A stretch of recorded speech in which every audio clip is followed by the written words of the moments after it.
I hate New York. I really do. I used to love New York, but I hate it now. I'd rather be in Auschwitz than New York City. Honestly, I would. I mean Auschwitz now. I mean today Auschwitz, not back when it was open. I mean now. It's nice now. There's a gift shop. People go there on purpose. They buy tickets. I think that's weird. That people buy tickets to Auschwitz. That's weird. If you could have told those people back then, people are going to buy tickets to come here.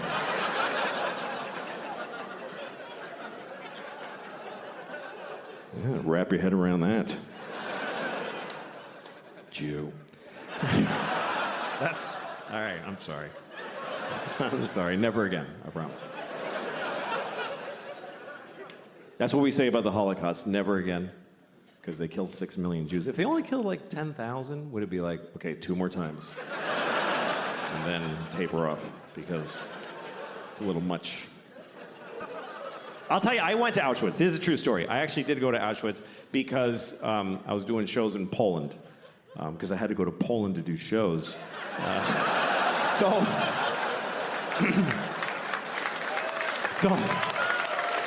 I was in Krakow. I was in Krakow, so I went to the camp. And I went there because of a very personal reason, because I had family there. I had a lot of family there. 44 members of my family were in Auschwitz during World War II. I mean, they were guards. They worked there. No. They were Jews and they died. It's okay. Don't be offended. It's true. We lost the whole family there. Everybody, because we were Hungarian Jews. My grandfather, on my father's side, he's the only one who made it. The rest of them, all 44 of them, went to Auschwitz, which I think they really regretted. But that's what happened, because the Hungarians sent all their Jews to. They weren't even occupied Hungary. They're just like, yeah, take our Jews. And they sent my whole family there, and they all died in Auschwitz, except for him. My grandfather's the only one who made it, because he got the out of there before it started. In the late 20s, he smelled that shit, and he got the out. And he went to Mexico. He migrated to Mexico. And we found his immigration card. My uncle and I did the family history, and we found it. It says nationality, Hungarian, and it says religion, Catholic. And there's a picture of him like... He's like, fuck it, they don't know what a Jew looks like in Mexico. That's where I'm going. And that's why I'm alive, because he made that choice. It's also why I'm not Jewish. He was like, Jew schmoo, we're not Jewish. Somos católicas. That was my abuelito. Became a Mexican fast. That's what happened. That's how he made it. He's a fascinating guy, my grandfather. His name was Geza. That was his name. And he had a brother named Geza. It's weird, but I looked it up, and here's what happened. His parents had a baby, and they named it Geza, and it died. The baby died. So they had another one, and they just said, it, Geza, let's just do it again. Because that's what it was like. The babies died. It was no big deal back then. It was just like, yeah, that was a shitty baby. Let's do another one.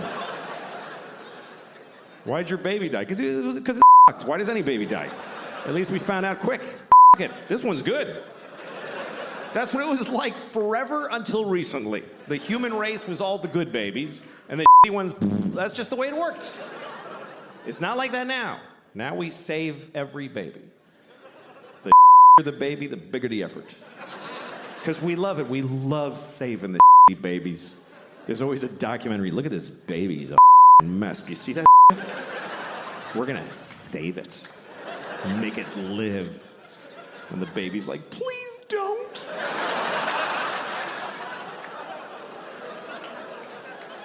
But we don't like when babies die. We get more upset when a baby dies. Why? Who knows this baby?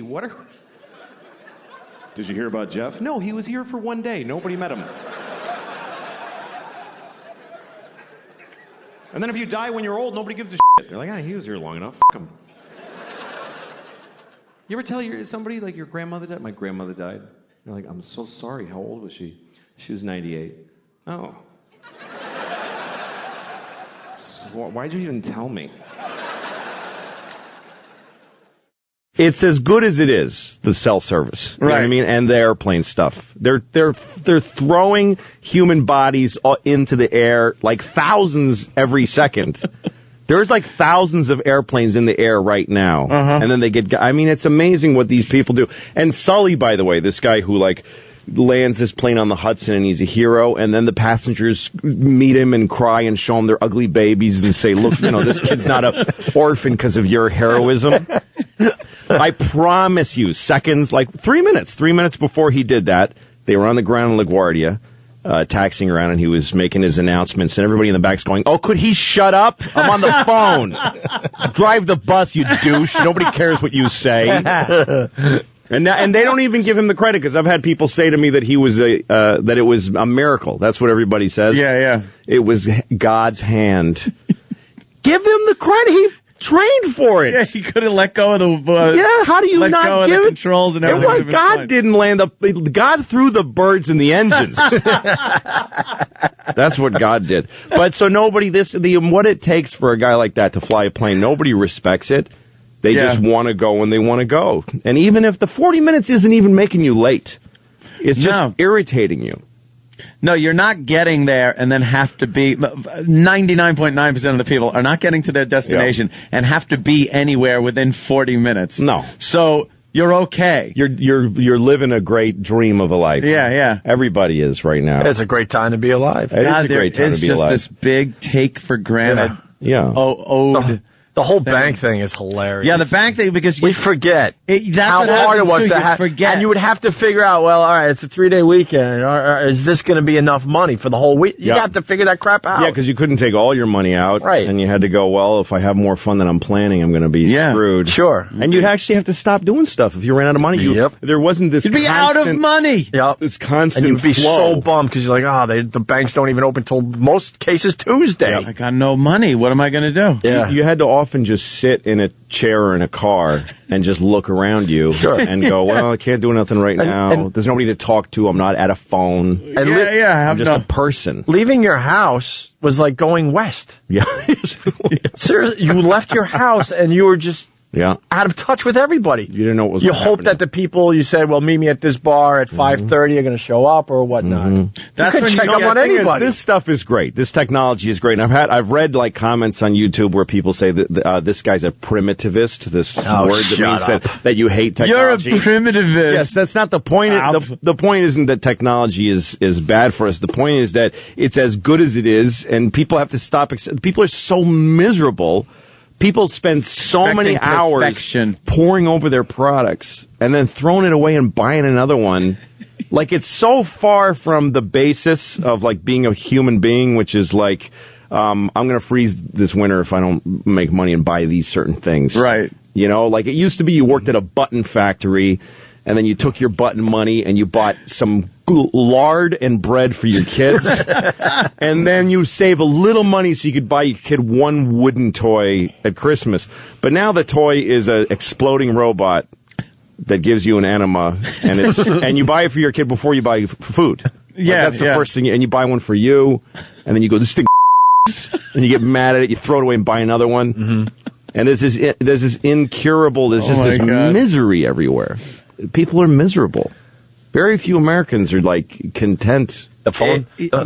Absolutely right, man. No, I'm just agreeing with it. Yeah, the phone thing is really funny, too. Because you also forget that people would call your house and no one's there, and they couldn't leave a message. No, what if they had something really important? You have to, like, sync up now for that important info. Whole friendships that wouldn't exist without the ability to connect that much. Because you'd call somebody, and the phone would ring with a dog looking at it for a few minutes. And then in the room the phone is in, like there was a room that the phone lived in. Yeah, it was away from the TV. Phone. It was the phone. You called it the phone. What was the last time you said who's on the phone? Somebody's on his phone, or somebody's on my phone. Right. You didn't even occur to you to think they don't know that I called. Yeah. That didn't even occur to you. They'll never know that I called if something happens. Yeah. And they may call me and I may not be here. That's probably what's going to happen. Yeah. You know, people would just people. There weren't even answering machines. I remember a time when answering machines were fancy.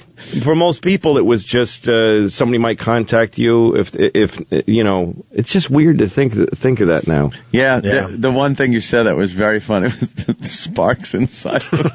Yeah, like there were. No, it was a copper coil. If you took apart a phone, coil. Which I did often, it was a copper coil that you made sparks and it went down a copper wire, literally a copper wire from your house to the other person you're talking to. Your phone, like cups with a string. You didn't buy a phone at the store. No, we rented our phone. Into the wall. It was Bell Telephone, property of Bell Telephone. It was hardwired into your wall. Yeah. So when you moved in, that phone was sitting there. Yes, and when you didn't pay the bill, which my mom often would run out of money and not pay the bill, they would come and take the actual phone out. They'd take the phone. The phone would go into a truck full of ugly, dirty phones in a pile like Auschwitz, just all laying with their cords tangled together in a big pile. Although that cord would constantly, the worse you stretched it, the longer and more unwieldy it got. And it was a Garrett. It was another one. Yeah, it's a Garrett. You could choke it because that thing would never snap. No. You could break a lot of stuff with that long phone cord. You'd pull it into a bedroom and slam the door on the cord to get your privacy. And the thing is, the things people are impatient about, too. It's like a guy standing on a street corner, furious because it's taking a little while to load a picture of Axl Rose on his phone for him to look at for a second to remember what the guy looked like for a second. Oh my God! Look at fat Axl Rose now. Yeah. What's he look like now? I took out. It's taking too long. I still do. I'm amazed by technology, and sometimes I do step back and look at it and go like, wow, that is effing amazing that we have this. Things like flight, though, you do still take for granted. Yeah. I know that, but like newer technology, the iPhone, for one thing, I know Jimmy doesn't like it. Hate it. But the principle behind it, the fact that you used to have to sit there and think about who that actor was in that movie. Yeah. And that would drive you crazy. You'd like two people, you'd be sitting there going, I know the name, I know. And for a half hour, an hour, you could not concentrate on anything else. And now you're like, hold on, IMDb, boom, it was this movie, this year, blah, blah. Ron Jeremy. All your Ron Jeremy. You have answers at your fingertips now. I have an iPhone, which I don't even use because I like my BlackBerry. That's jackass I am. Like I've got the two leading machines. And the iPhone is for when my BlackBerry breaks because I throw it around a lot. So I was at my mother's house and I was about my iPhone. I go, yeah, I got one, but it's like, and she goes, what does that even do? She didn't even understand any facet of it. My mother's a computer programmer, but oh my God. But punch cards? Yes, she used punch cards. She had ENIAC. But consumer products, she doesn't know anything about those. And so she said, what is that? What's the big deal with it? And I show it to her, and I just start running her through what iPhones do. Yeah. And like I said, think of any song you've ever heard. And for some reason, she said Footloose. I don't know why my mom. And I just go click, click, click, foot, and I'm just playing it. Like instantly, and she was like, "What? I don't." And then I said, "Think of anything that's ever happened, like literally, just anything in history."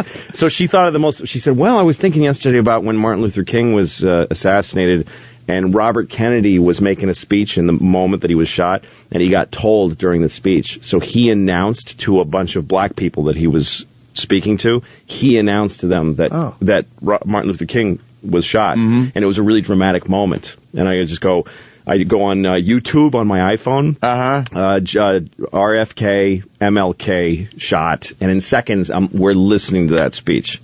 And my mother was it was one of those things where she was like, where am I? What is this? Did she try to kill what you? Happened to the Wizard! Wizard! Like Carrie's mother. She put you in the closet. Pray together. We'll pray. That is, I did pretty much the same thing at my mother and Sal's house with the iPhone. I was showing them things.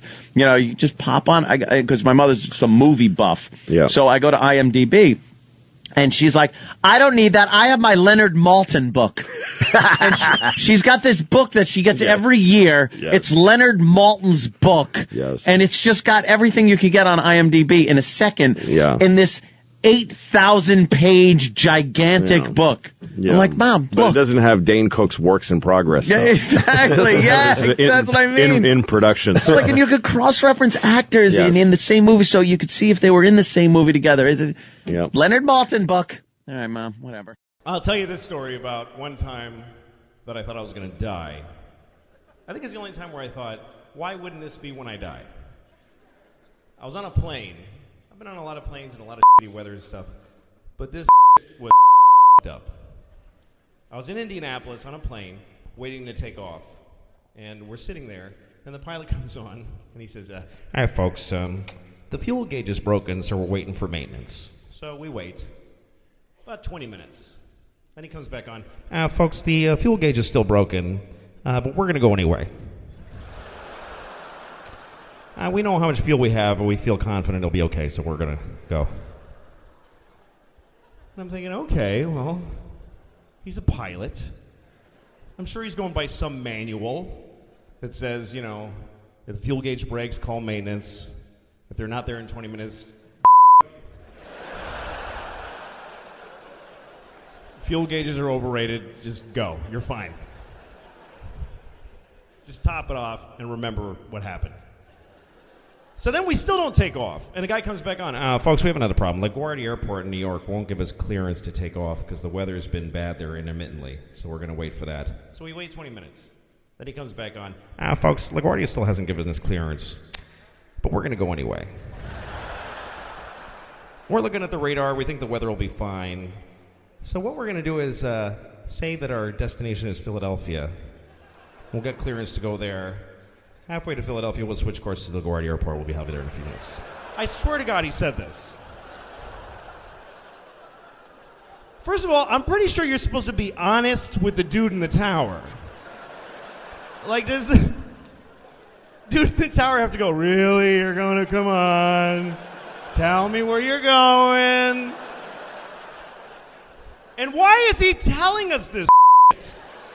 Am I going to have to corroborate this lie if we get pulled over by the sky police at some point in the flight? "Oh, no, we're totally going to Philly. I got a brother there, and we got a thing in Philly." But I'm still fine with it because we're travelers on the plane. Yeah, I got a thing. F*** it. I'm immortal. Just go, please. Yes. Go into marginal weather with shoddy equipment secretly. I totally support this plan.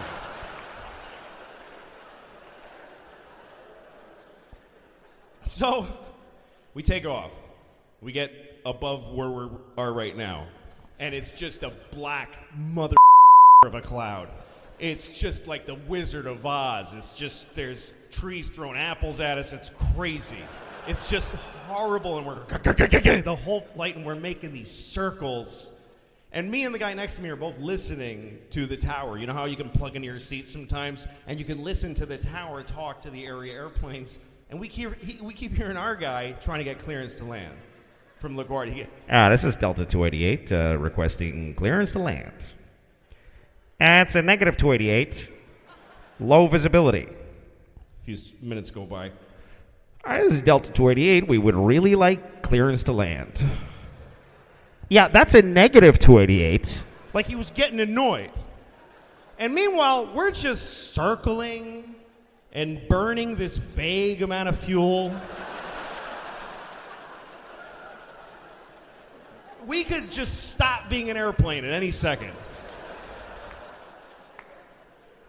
And then we hear this. This is all true. The LaGuardia guy comes. "It's LaGuardia Airport to all area airplanes. We are closed for the night. Zero visibility. Not safe for landing. Please divert to Philadelphia or Allentown, Pennsylvania, or Boston." And then we hear our guy. "This is Delta 20. We need to land now. We have no fuel. We have to land right now."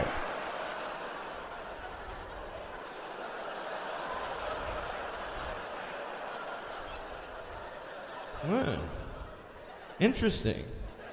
Then there's a pause, and then we hear this. "Well, then clear to land, then 280. That's how he said it. Like, dude, no one can see, okay? But just, I guess all the dumb decisions you made today have made this a good one. Just take a shot. I'm going home. Just turn the lights off after you crash. I don't give a shit, frankly. By the way, you're not supposed to be here, you liar. You said you were going to Philly.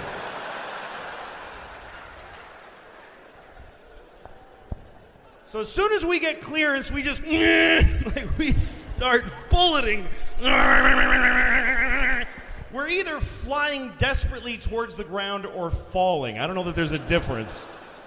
We come out of the clouds, and there's the Earth right there. It's right there.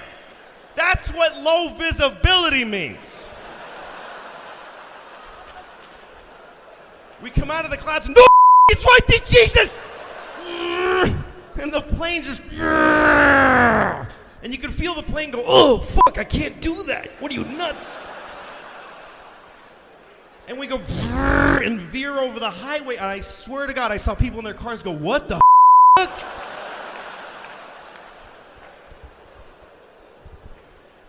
And we hit the runway like sideways, like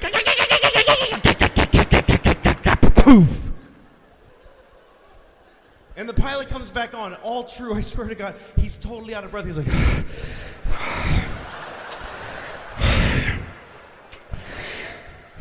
welcome to LaGuardia Airport, New York City.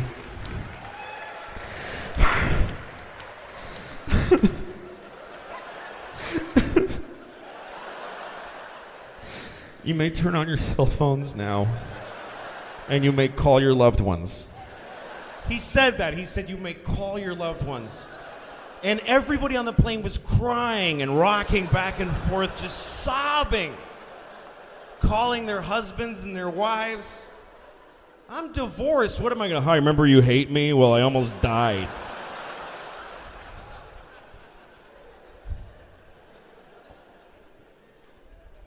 And I got in a cab, and the cab driver goes, that was a very bad landing.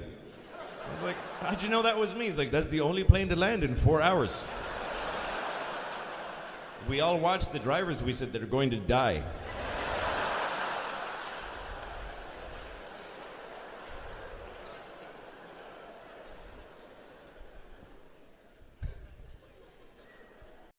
All right, so, hey, speaking of your hometown there, well, Yes. the state, obviously, Massachusetts, there's a town there.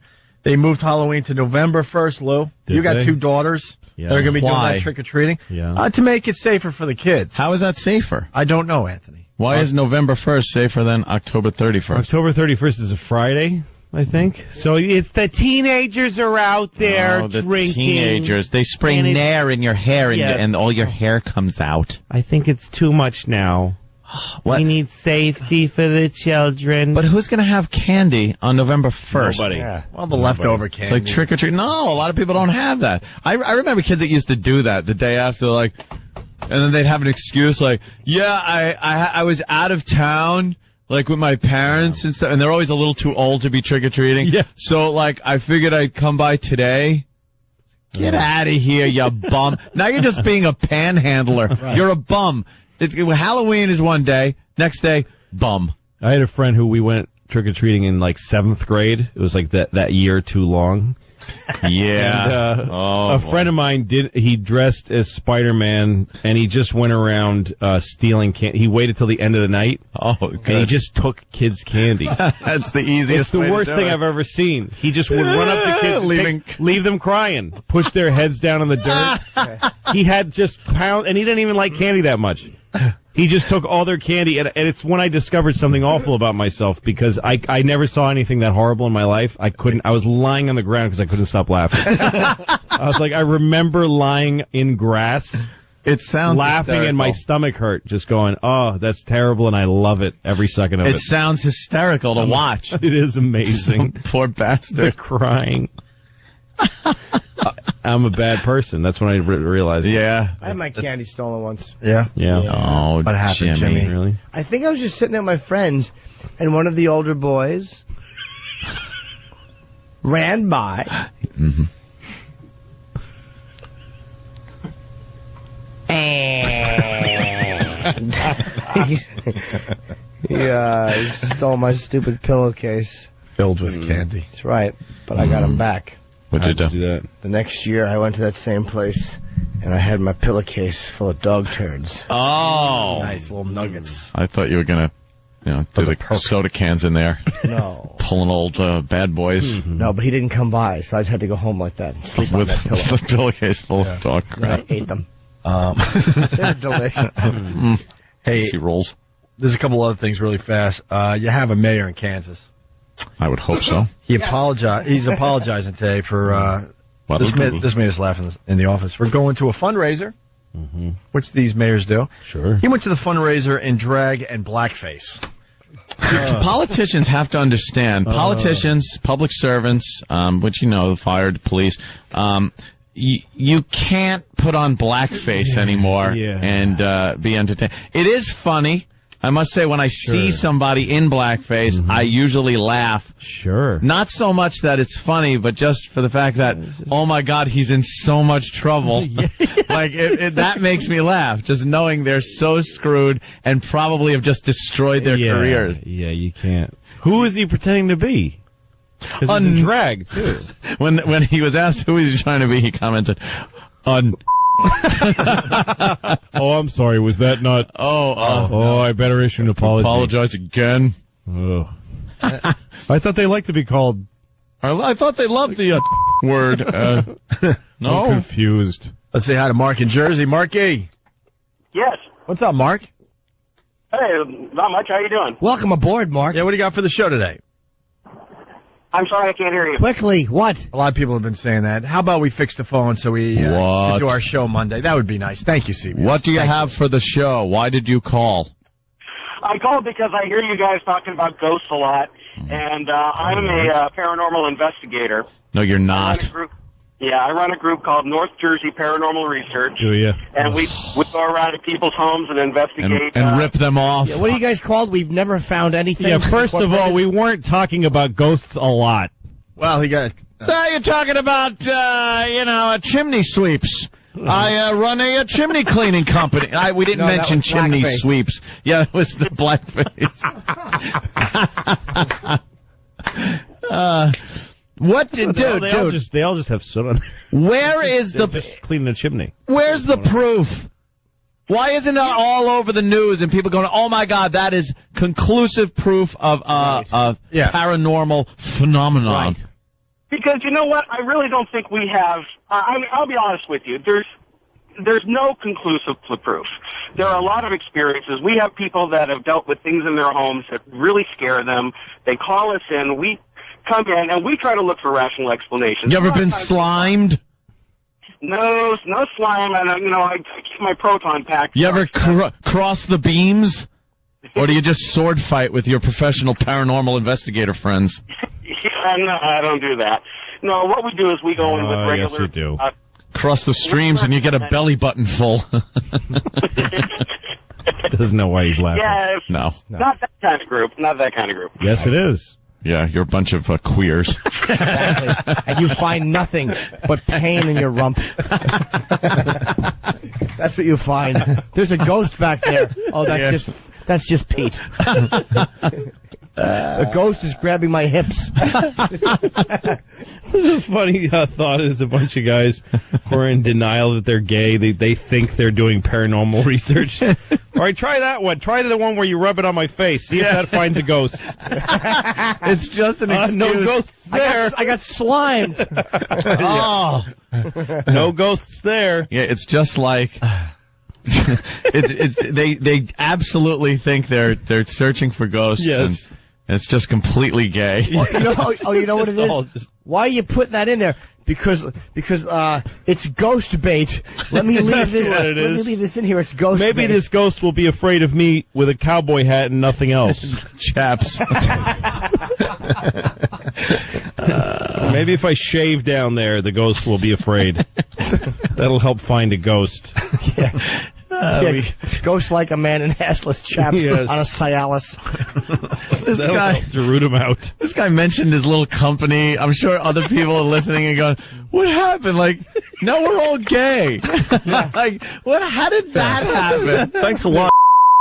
Thanks for calling the You show. shouldn't have called that show. No, now we're gay. Now that's what we do. Yeah, we go in the houses and have gay sex with each other trying to find ghosts. That's hilarious. They said that you call this company, they come over and they just start doing each other on the floor. What are you doing? Oh, this very scientific, ma'am. You'll never understand Give us why a we minute. do this. It's how we remain gay and stay in our marriages. Yes. Is by saying it's paranormal research. Let's go to Mike in Florida. Mikey. That's what I say, what's wrong with the ghosts we got? They spoke pretty good. Patrick Swayze. Swayze. What's some of those other ghosts we got? Ricky Gervais, Ghost Town, Beetlejuice, Casper, Ghost Dad. Ghost Dad. Snuffleupagus. It's kind of a ghost, only Big Bird could see him. Oh, that's true. James in Massachusetts. James. James. You can't. You know what? If they're not fixed Monday, oh yeah, there'll be a sledgehammer in studio to take care of the problem. I wouldn't even know what to break for the phones. Like you hit the monitor. Whatever. Well, yeah, damn you hit the monitor. Well, it didn't really do anything for the phone. Bring in an old lady and call her Ma Bell and knock her teeth out. It would just be fun to do, even if they do work. For no reason. Whoever is running this radio station, do something, please. Just do something. Just get that Lily Tomlin operator character. Yeah. Yes. May I connect you? Is this the party to whom I'm speaking? Hysterical. She's playing an operator. Yeah, you know. James said that the reason they moved Halloween, by the way, was because of traffic. Traffic. Friday night, 5 to 7, when the kids are out doing their thing, a lot of traffic. How come no one cared about us? We were the least cared about children in the entire history of the United States of America. Yep. Go out and play. Go out. Get out of here. Just get out of the house. Get out of here. Go. I was told to just leave. Me too. Leave your house and just walk around with strangers. Do whatever it is you do. Yeah, I don't know what it is. Maybe I'll see you later. When I come home, I'm not even going to ask what you did today. Nope. You could do anything. Go ride your bike. No helmets, no knee pads, no nothing. You're just riding in traffic. Go find a dead cat. Poke it with a stick for a while with your friends. Yeah. Dig holes in the woods. Steal lots of things from CVS. Right, go on a shoplifting sprees. Steal like 5 giant Hershey's special candy bars from CVS and sit behind it gobbling chocolate till you feel sick, and then a retarded girl walks by and you show her your penis. Right. Why wouldn't you? That was a typical afternoon for me. I could bring Massachusetts. Knives. I saw Seinfeld looking over at you more and more, thinking, this guy's good. Well, Jerry, he used to kind of haze me a lot because we knew each other when I was Why do you keep 18. writing new material? Why do you keep getting bigger the same hour? when I'm sort of the same as I was before? Have you ever noticed socks? I want my feet not to have shoes, but I need something between me and the floor. But I have enormous awe, respect for Jerry and Chris and you. I mean, when I saw The Office, I wouldn't have said it. You think I felt like I had to? I would have loved if I didn't feel it inside. Then you would have seen how those things hurt. How fun that would have been to say I had enormous respect for Jerry and Chris, and then just watch your eyes kind of notice it. Yeah. I would have loved that. I can't do it. Or you could have just said Jerry, Chris, and Bob Kelly and humiliated me too. Right. How smart is Jerry, though, that he's the one that got Larry David? In the middle of all the comedy boom and all, he was the one that, I created a show with Larry David, which was, Larry, you're right, and I'll do my acting. And Larry couldn't get arrested back then. Larry but was to be able to struggling. Recognize that, but to be able to get that. Would you sound like you know that Larry did more of the heavy lifting? With I think Larry the was stuff his that he wrote. show. He wrote all the. Seinfeld was all Larry. Yeah, you can know that. I assumed it was. Oh, you could tell. Well, I mean, Jerry. Now that we know who Larry is. It came from Jerry's. Who asked you? Oh, sorry. Why don't you shut your mouth? Yeah, sorry. what the fuck? This is exactly like The View. I'm going to say whenever I'm talking, if someone says, what the fuck are you talking? Hearing Seinfeld, you said something interesting about how comedy is empathy. And I thought, wow, he's right. And then Seinfeld goes, no, it's not. No, it's just and then I was like, fuck, that's actually a good point by Seinfeld. I don't know. I think it is empathy. I think you have to like someone. I think you have to understand what they're saying. I think everything has to be personified. You can't make jokes about the inanimate. But he was saying you are above the audience. The what? About the inanimate. The inanimate? Inanimate. Something that I didn't hear the T at the end. Oh, right, sorry. Maybe to laugh at somebody, you have to like them. But, Seinfeld is a weird... He doesn't really fit into... Every comic has something wrong with them that I know. Like, they're sex addicts or drug addicts or gamblers. And with him, I can't figure out what his psychosis or problem. We'll find out after he dies. It'll all come out. It certainly will. His I don't computer will think be you've open. necessarily got one. I don't buy that you have to be, have visibly something wrong with you. I think you have to be aware of your own inadequacies and play on them, but I don't think you have to wear it on your sleeve. Not necessarily, but every comic I know has something wrong with them. They don't even necessarily. Hold on, I'm having a pissing match here. They don't have to. They don't have to wear it on their sleeve, but they actually all have something. Seinfeld said you have to be above the audience. Yeah. No. He said no. That's what Bob said. No. Wait. Get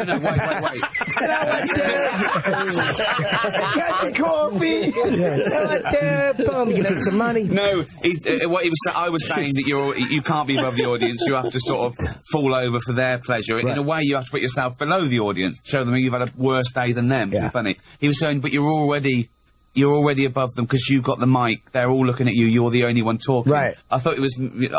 I think Jerry also, he doesn't look at, I mean, you have this really humane version of comedy, and it comes from sort of like Laurel and Hardy and Chaplin and stuff. Yeah, like he's lovable. But Jerry is a technician. He's about the jokes. Jerry looks at comedy like music. Like he used to tell me he was like just playing a horn. It's dots on paper. He just likes to he gets off on the material. What's he gets off heavily on the material and how he does it. And he is, when I was young, I used to open for Jerry. When I was like 18, 19, I got to open for him in one gig in Boston, and he liked me, so he took me to a bunch. And it was an enormous experience because I kind of didn't think when I was that age, like he wasn't my favorite guy. I liked Stephen Wright, and I liked Carlin and Pryor.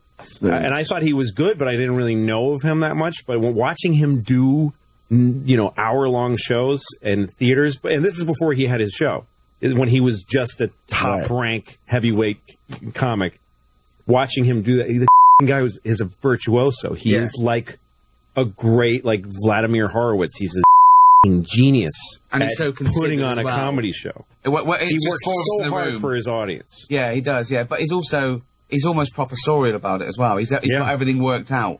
He's in control. He's very much into being in control. And we identified that, too, on the show, that, like, like when he did my joke about the vacation going around the car, he did it in this very controlled, and it was like a Seinfeldian one-line, way. It was that rhythm. That's my vacation. What I was saying that Louis, when I do it, he's angry. Yeah. We're laughing at him because he can't get it out. We're laughing sweating and I'm sweating and I'm sputtering. I mean, they're there. Yeah. They're all there. They're all sort of disguised and hidden. But we're laughing at a man's breakdown. We're feeling it more viscerally. We're not looking at the dots on paper. And I think that a lot with comedians, when you see the comedians, and they could be great one-liner with the puns, but you feel that you haven't learned about them. You feel that you could read them out yourself and get just as good a laugh.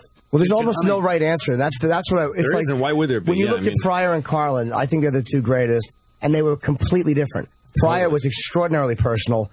Carlin told you nothing personal, but was still an observational genius and a social genius. And Pryor was too, but he did it through a person. They both took different vehicles to get to the same place. Well, also, Carlin did bits, and he worked them out. He had really well-phrased stuff. And Pryor would just talk. Pryor would just talk, but he would hit beautiful moments that were precise for him. Yeah. Carlin said he really turned the corner when he said he used to say, "I'm a comedian that writes his own material," and then he started saying, "I'm a writer who performs his own material," and he realized he was writing essays and he was doing a one-man show in like 4 pieces. Yeah, like a bit about Earth, and he would just do a one-man show. That's right. I tried to do that when I started off. It's too hard. Yeah, it's too hard. So now I just get bits and I pretend to work them together like that. You had the best quote in Esquire, and you said, Laurel and Hardy is like the basic root of comedy is Laurel and Hardy. It's never been improved upon. I'd be so much better off if I wasn't with this idiot. Yeah. Like, you just can't improve that. No, and that's what it's about. Ever since you said that, they just started showing it like on these bizarre channels, and I watch it and I go, but it's Ricky Gervais. But it's even deeper than that, because it's like the blind leading the blind. They both think they'd be better off without the other one. And one is more stupid than the other one because he thinks he's cleverer than the other one. I have nothing to say to you. It's lovely. It's just lovely. It's just great. And see, Louis stand-up, I think, is good because he's really sort of like a threat, because he shambles out like an underdog whose life's falling apart, but then he's really clever. And his targets are all correct. Even though they don't look like they are, they're all correct targets. He goes after... Like retard in England? Well, that's what you say about being above it or I'm hung up on the, empathetic. So are you, though. The jokes you make they're clearly, actually, if they look cruel, they're not. They're not at all. Yeah, no, I mean, I think people know that I'm being an asshole. Of course. I don't mind people thinking I'm an yeah, but they get it. They get it on a subliminal level because they know you can't anyone that thinks you are.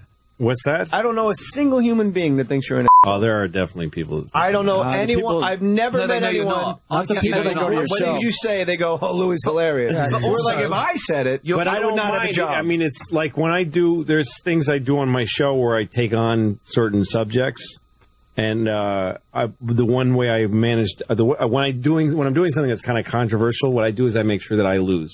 That because in you're the fighting story, but whenever you're I angry, lose the argument. Yes, exactly. If we're doing rape, I'm getting raped. Smell the gloves. And you're fighting an unreasonable world. You're always fighting an unreasonable world. You're fighting with what, the hand you would doubt. And also, I like the fact you also start off, and I don't know if you do this consciously or not, but people like you because you're bringing up 2 little girls. So they know whatever you're doing, you're bringing up 2 little girls. And I think and I think people have got to like you. As an example, the Marx Brothers, right? They're the biggest things in vaudeville. You don't have children, right? No. I don't know what that means. I don't know what the means. The Marx Brothers, funny, everyone loved them doing stuff, right? They transferred to films, and it's sort of exhausting, okay? It's too long to be doing zany stuff. So the eventual producer director of the best films, they came to say, listen, I can make you, so much bigger. And he said, we're putting a musical number, and we're putting a love story. So now, it's these idiots, right? But they're being idiotic and running around because they're trying to get 2 lovers together. So now everyone wants them to win because they're doing something worthwhile with their stupidity and their... You know what, though? I hate those Marx Brothers movies. I like the earlier ones when they're just being nuts. When I they're got to just agree with Louis on this because he won the disturbing, award last night. strange. When they do that, and it's. I think I'm in the minority. It's an award-winning opinion. That's right. It is. I was given an award for having this I opinion. think it's the humanity again because Groucho is always the underdog. Even though he thinks he's cleverer than that guy, he's getting conned. He looks, No, that's what they were like. But when they put in the couples and had them sing to each other, and the Marx Brothers became like a B story, those love stories were synthetic, bad Hollywood love stories, as opposed to the Marx Brothers act. The great Marx Brothers movies like Animal Crackers that were just crazy stories that made no sense. But that were driven by this great comedy. But you need adhesion because it's exhausting. Even like you can come out and I can watch you for an hour telling me a story. That's the human aspect. You can tell a story and I can watch you for an hour, right? If you come out and you do the best 1,000 one-liners, I'm looking at my watch after 20 minutes. Yeah, no, when you purify comedy into just a fastball, but I think there are guys. I think it's just everybody's just different. You can't, there's some people who are empathetic and personal, and there's other people who just got the jokes. After No Hedberg. Filter, his album's going to be Everybody's Just Different. Everybody's just different. Yeah, but the same underneath. If you turn it over. And it's just him leaning on his hands. Leaning on his hands. Put the same underneath. That'll be the album. Everybody's just different, and I'm wearing like a leather jacket with the collar up, like Dennis Leary in the '80s, and then on the other side, but the same underneath, folded hands. I'll get you to tell some of the stories you told on Talking Funny, but that would ruin it. What will you do with it? It's a competition, right? Good thoughts and bad thoughts. Hopefully the good thoughts win. First, I always have both. I have the thing I believe, the good thing. That's the thing I believe. And then there's this thing. I don't believe is there. It's always this. And then this thing. It's okay. I believe, I go, of course. But maybe. I'll give you an example. Okay, of course, children who have nut allergies need to be protected. Of course. We have to segregate their food from nuts, have their medication available at all times, and anybody who manufactures or serves food needs to be aware of deadly nut allergies. Of course. But maybe, if touching a nut kills you, you're supposed to die.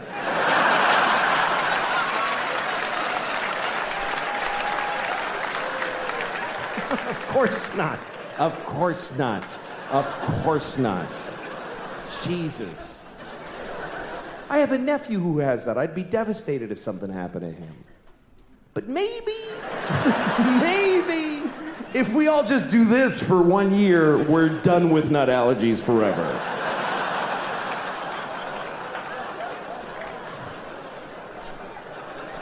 No, of course not. Of course, if you're fighting for your country and you get shot or hurt, it's a terrible tragedy. Of course. Of course. But maybe if you pick up a gun and go to another country and you get shot, it's not that weird. Maybe if you get shot by the dude you were just shooting at, it's a tiny bit your fault.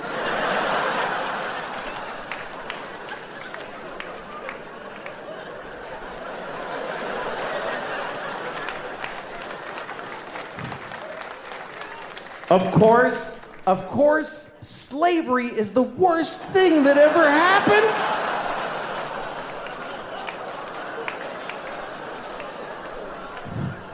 Listen, you all clapped for dead kids with the nuts.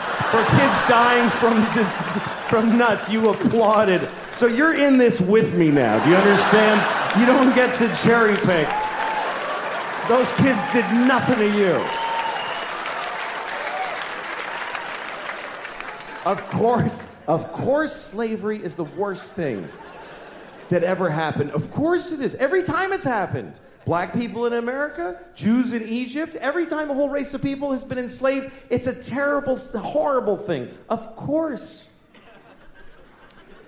But maybe every incredible human achievement in history was done with slaves. Every single thing where you go, how did they build those pyramids? They just threw human death and suffering at them until they were finished. How did we traverse the nation with a railroad so quickly? We just threw Chinese people in caves and blew them up and didn't give a shit what happened to them. There's no end to what you can do when you don't get a about particular people. You can do anything. That's where human greatness comes from, is that we're shitty people, that we others over. Even today, how do we have this amazing microtechnology? Because the factory where they're making these, they jump off the roof because it's a nightmare in there. You really have a choice. You can have candles and horses and be a little kinder to each other, or let someone suffer immeasurably far away just so you can leave a mean comment on YouTube while you're taking a shit.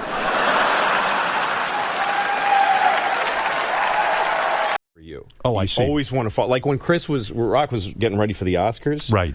We were both in L.A. and he was going to try his set at the Ice House in Pasadena. Uh-huh. So he asked me to come on and do 40 minutes in front of him. Yeah. And he's doing not his best stuff, but his Oscar material. But Right. he wanted the heavy lifting. He wanted to...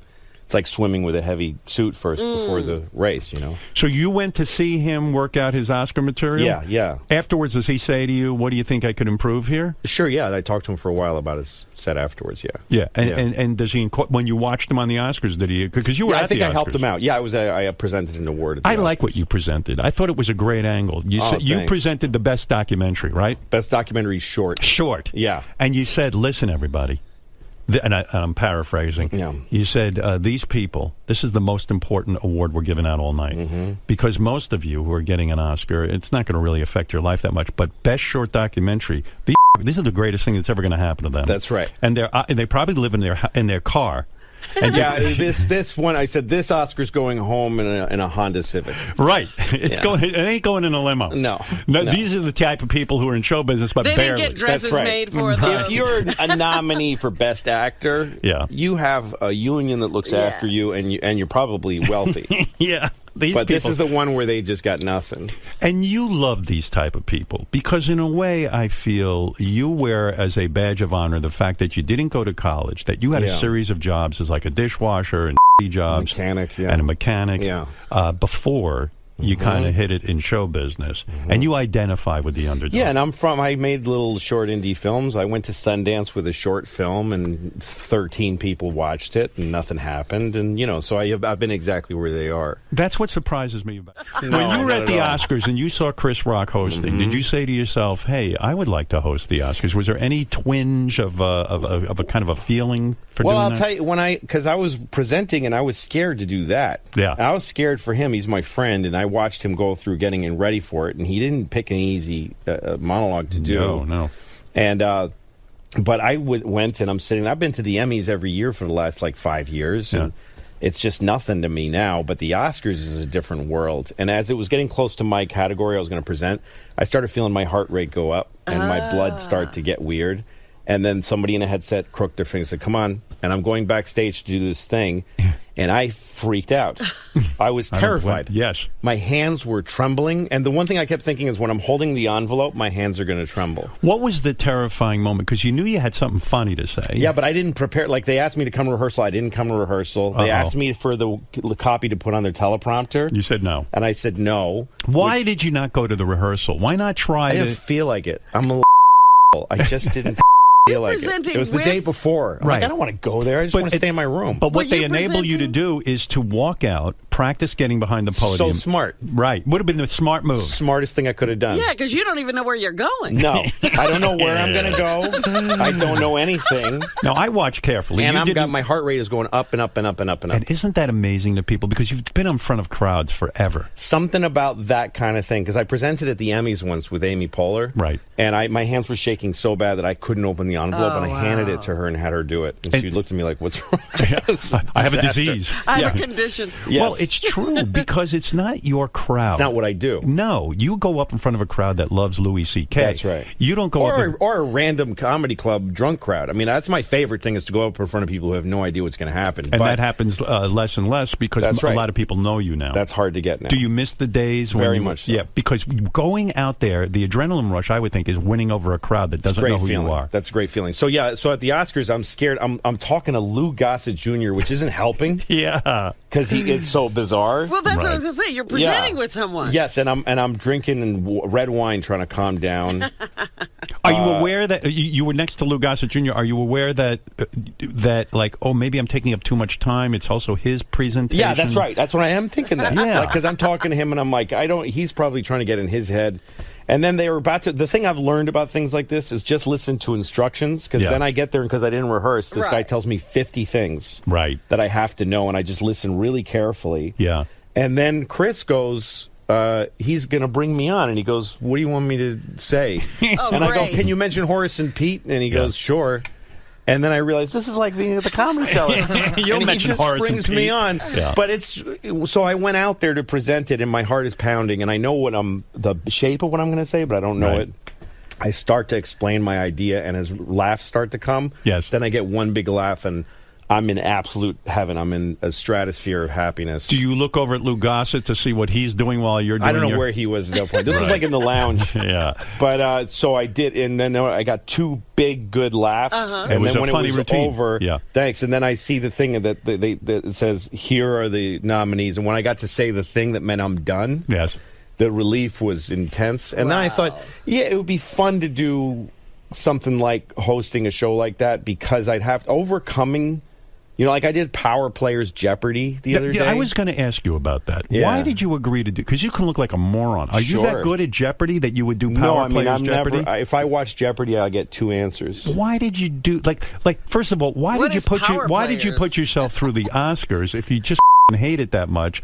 But you know what I mean. It's fun to do things that you think you're going to at. But wait see a second. What happens. Okay, maybe the Oscars, but that's still your milieu. Yeah. The totally Jeopardy, out of my comfort the zone. Jeopardy though, you can look like a real idiot because even if you're a smart guy, you got to know facts. You got to be fast. Who are you playing against in Power Jeopardy? A guy named Jonathan and a woman named Kate, and I don't remember their last names. They're famous people. He's from CNN, and they're journalists. They're like thoughtful, smart people. Right. You can't announce whether you won, obviously, because you taped it, right? I can't.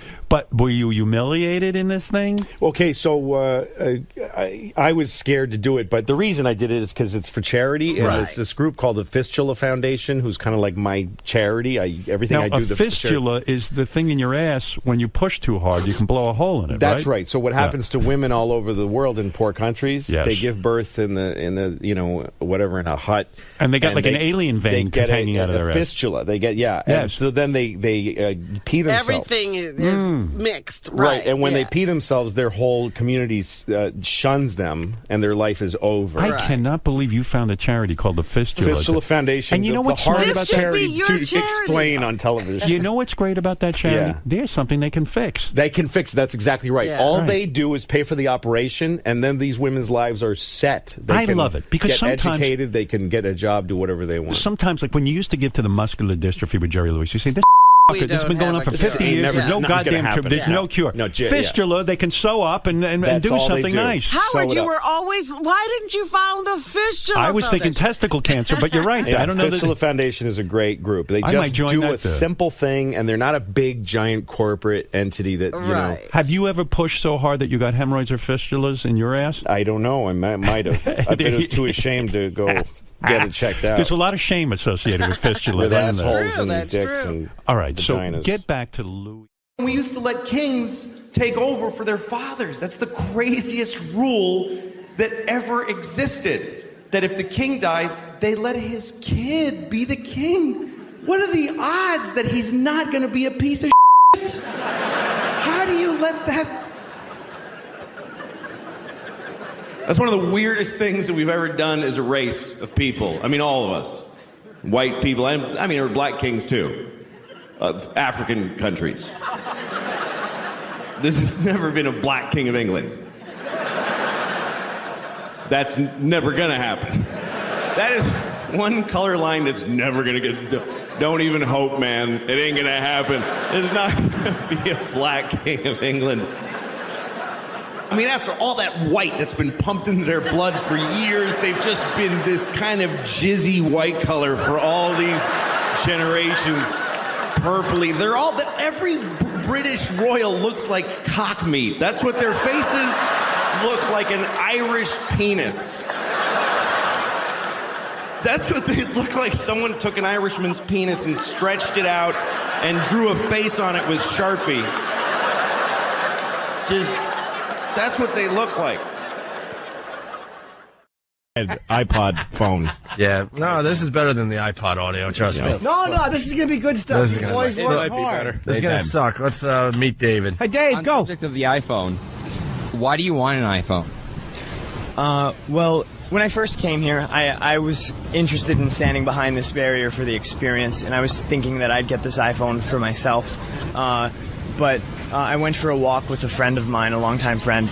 We've been friends since we were less than 2 years old, and important part of the story. We went walking in Central Park, and on the way, walking in Central Park, sucked each other's dicks. It dawned upon me dicks. that I could give this phone to charity and use this publicity to raise awareness about a good cause. So I'm donating this phone to the Taproot Foundation, or rather, I'm selling this phone to the highest bidder, and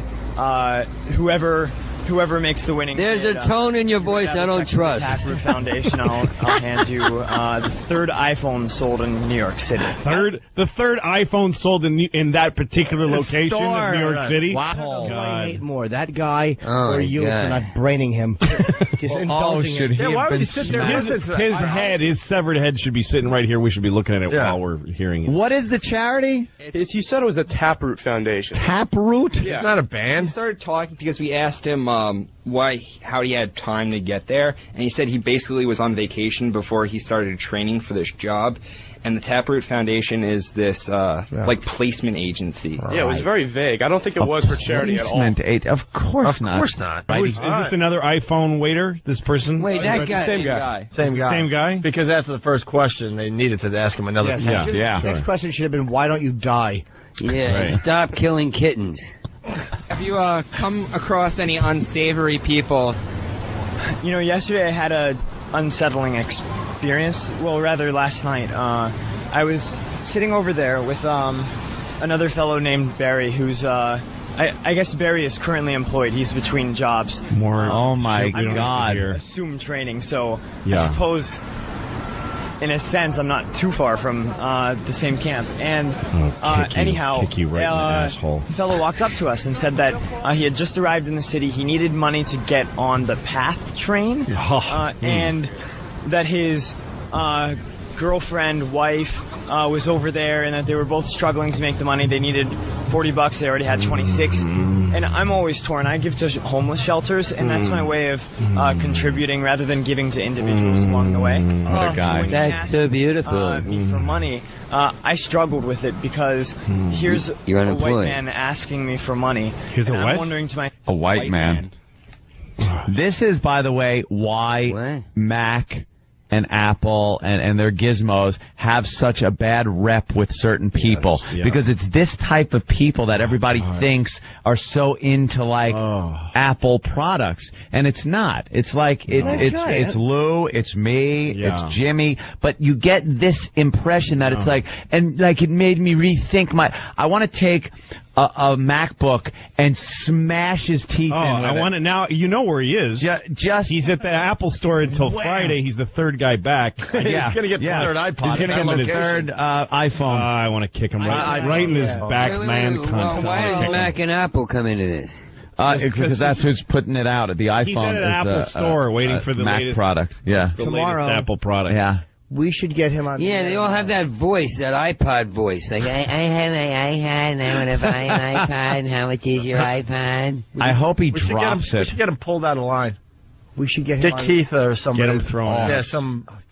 We should get. You know, when I waited for Red Sox World Series tickets in 1986. Me and some friends, somebody paid us. Didn't work some guy out for paid you us. now, did it? To no, but we got money for waiting for the tickets. I didn't give a but we waited in line, and we were there all night. It was October. It was freezing. And then the next morning, everybody got up, and the line started moving, and people pointed at a guy and said, "You weren't here. He wasn't here. He just snuck in line." And everyone pointed at this guy and said, "It went out, out, out." And the cops just removed him. They're not going to look into it, get rid of the guy. And people just started doing that to anybody. Wow. Like just going out, just pointing at people. And the guys that were doing it were laughing, but not letting the cops see that they're just going out, out. And the cops would pull anybody out. That's what I'm saying is we could do this to Hitler this would have dude loved tomorrow. that. You could do this to the guy tomorrow. No, it's more a On Friday. Stalin thing. Yeah. That's like a Stalin kind of move. Yeah, exactly. But you could do that on Friday. You could go there and just stand and go, "Hey, that kid, you just got here. And Hey, what are you doing? Get him thrown out that of is 4 days funny. in line. Let's get our interns online and we'll do that gag. Get the rid of him. All right, let's get the rest of this. Because Tomorrow, let's get him on the air and scream Here's at him. a white man asking me for money, and I'm wondering to myself, if this were a black man with the same story, would I give him $1? Would I give him $2? Is in giving this man Wow, you really would have changed his life with that buck. People ask me in the past. Yeah, he's a real thinker. Does it tell something scary about me and my own? It's not. It's something I have to think about and mull over, whether or not. So much self-awareness. Yeah, but not into a microphone, you fucking me by a dick. black man if I would have given them $1. I hope so. I hope I'm at that level. Oh, that level, man. You know, I haven't attained that yet, but I'm really trying to become a Vulcan where I have no feelings or emotions. He's a nice boy. Trying Shut to up. buy an iPhone. He is a tool, and I hope he gets robbed tonight as he lays there on the sidewalk waiting for this iPhone. I just don't want him to someone get that phone. Stomps his head. I don't want him to get that. Nice No, boy. I want him to get the phone, turn it on, and you just hear this slight and see a puff of white smoke come out behind it, and it just goes black. And that's it. It's broken, man. And I was thinking, like, is it bad that it's broken because now the screen is black? Or maybe it's what I needed. Yeah. Yeah, maybe I needed that to, like, spend so much money and to have it all for naught. You know what I figured out? That phone is where it's supposed to be. Yes. Stupid. Fucking. And that pious voice, all that pious shit. Yeah. Like, he's so self-aware, but he could use more self-awareness. we learn about his up. girlfriend here. Oh, girlfriend. What kind of a lie is this? Girlfriend, yeah. Had a girl. Dungeons and Dragons. Get out of here. Girlfriend, my say. We should play Dungeons and Dragons before we leave the show. Do you have a girlfriend? I did up until. Oh, she was really incredible too. It's I the bet. She was the first girl who ever put Liked me you. on the receiving end of a breakup. Strap on. How ugly was she? Huh? Put me on the receiving end of a breakup. First girl. He's trying to say like he's dumped a million chicks. Dumped plenty of broads. Let me tell you. It happened to me. This guy can't admit. He's like, she put me on the receiving end. Receiving end of the breakup. What happens is this: he asks them out, they say no, and he kills them. Right. First He time. screams at him first, though, like, you are a slut. You are a slut. I hate you. He's all crying. Yeah. Know what you need to do? Cut the line tomorrow and tape it.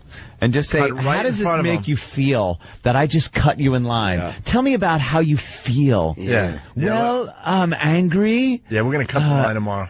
Yeah, get right in front of this Just stage a douchebag. huge protest We should against get him Club- getting the phone. Just like have like 100 We should people get with Club signs. Soda Kenny to Don't give David a phone.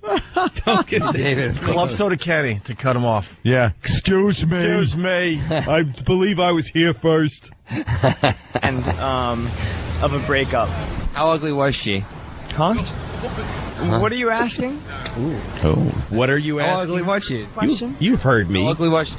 How Faggot. ugly was she? Yeah. She was really attractive. But I don't want to get into my personal life too much. Yeah. Oh, that sounds please really don't- attractive. Don't think that I'm your typical guy. Special. No. Don't think I'm your He's typical almost guy. at the level of giving $1 to a black guy. Yeah, almost. He's still almost mulling it there. over. He's got to mull Yes. that over Because for a he while. lives on the receiving end or Yes. the giving end. That's right. This guy Yeah. thinks he is so special in life. You're another fucking speck of bacteria on this rock. Shut Yeah. up. You're not special. I like. He's thoughtful. That's it. He's insightful. This guy is annoying. Getting under your skin. I buy every single iPhone in that place, so there's none left when he goes. Yes. I'll get in front of him, I'll cut, And give go, him out give free. me 150 Give them free to everybody iPhones, in line except and for just him. hand them out and go, who wants one? And then he just goes, Not you. oh, I realize I shouldn't have one. Shut up. buy an- Important ass. He should buy an iPhone, then an A phone, a D phone, and an S phone, and eat them all. So what have you been doing to pass your time here? I actually brought a harmonica with me. Oh, my God. Did you bring a hacky sack too, you Hey, idiot? I like the hack. Yeah. Good times at the hacky sack. I actually brought a harmonica with me. Actually. I decided to start learning blues harmonica. Wait, what's with the language? Actually. Yeah. Like, I actually. He actually did brought that in the last harmonica. sentence, Like, too. can you believe it? Yeah. That's what he's saying. It's like, I actually brought a harmonica. Picks these weird words. Actually brought a harmonica with me. I'm is not like one of something. those phony harmonica bringers. No. I actually This brought guy's a harmonica embarrassed with me. about himself. That's what it He is. should wait phone. His own man calls him an asshole. Here comes my son, the harmonica playing, sensitive. After I saw this video of beatboxing harmonica player on YouTube not too long ago. Not too long ago. Not too long ago. Not too long ago. Not too long ago. Not- He's never going to get a call on his iPhone No. because he has no friends. Nobody. He's going to be there going, I have no contact. His calendar's No one empty. calls. He's got pictures of himself. Oh, wait, I get got it. no I get what's contact. going Just on. himself. Look, I can scroll through pictures of No, me. he's IMing his other No. phone. Yeah. He's IMing I his get it. Verizon I get what's phone. going on. Yeah. A little for us. I wouldn't want to try. I Want actually to never try? tried it with Oh, Mike. God. I'd really love to. I've got stage fright. I don't know what. Not on a There's stage. no stage here. Tummy. It's not clean. Is her mind? Clean. I just started like 4 days ago. This is a very, very simple blues riff. Oh, you're dying to play it. Shut up.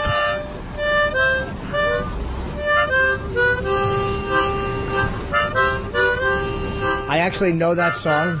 Yeah. It's called A Homeless Man Shoved My iPhone Up My Very simple blues riff. Doodah. I'm just learning like Doodah. Doodah's in the title and everything? Yes. Oh, I know this song. Yawning Usually for Doodah's dummies. just that yawning for dummies.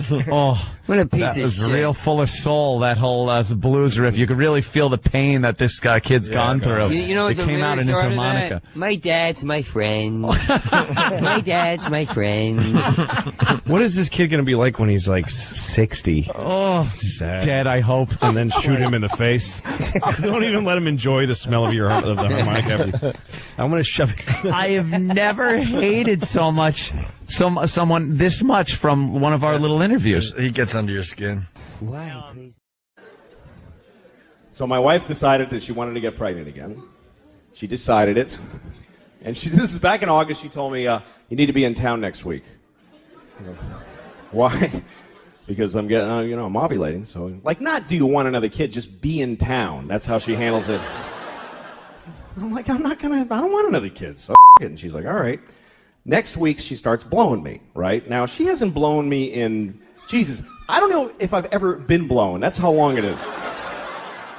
She's blowing me on the day she's ovulating. I'm a idiot. I'm like, yeah, you love it. I think she digs me now.